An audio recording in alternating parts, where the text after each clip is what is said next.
دوستو، رمضان کا مہینہ بھی ہے اور حرمین طیبین کی باتیں بھی ہیں۔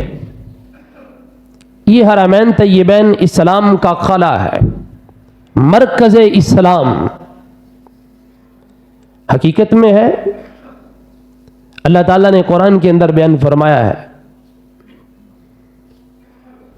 کہ فیہ آیات بینات مقام ابراہیم ومن دخلہ کان آمنا۔ اس سے تھوڑا پیچھے چلیں تو اللہ تبارک و تعالی نے فرمایا ہے للذی ببکۃ مبارکا وہدی للعالمین۔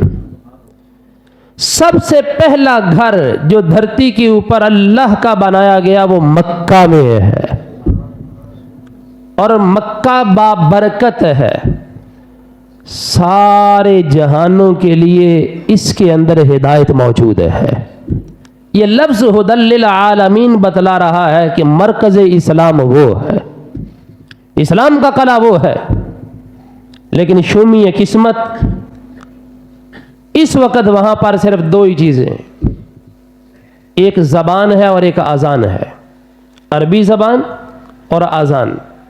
یہ دو چیزیں پرانی ہیں، بقیہ ہر چیز کے اوپر یورپ کی چھاپ لگ چکی ہے، ہر چیز کے اوپر made in China, made in فلاں فلاں فلاں چیزیں آپ کو بقالوں پہ، جنرل سٹوروں کے اوپر ملیں گی، بازاروں میں ملیں گی، لوگ جو ہے وہ آتے جاتے آپ کو وہاں پر ملیں گی۔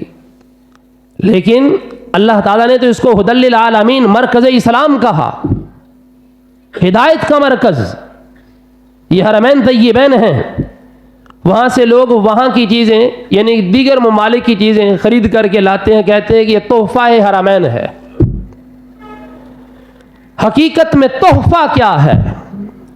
حقیقت میں تحفہ یہ ہے کہ جو بھی وہاں پر حاضر ہو، جس انداز سے جائے، جس وقت واپس آئے، اگر اس کے دل کی دنیا زیر و زبر ہو جائے، پہلے سے اس کی حالت بدل جائے، تو سمجھ لیجئے کہ حاضری اس کی قبول ہو گئی ہے۔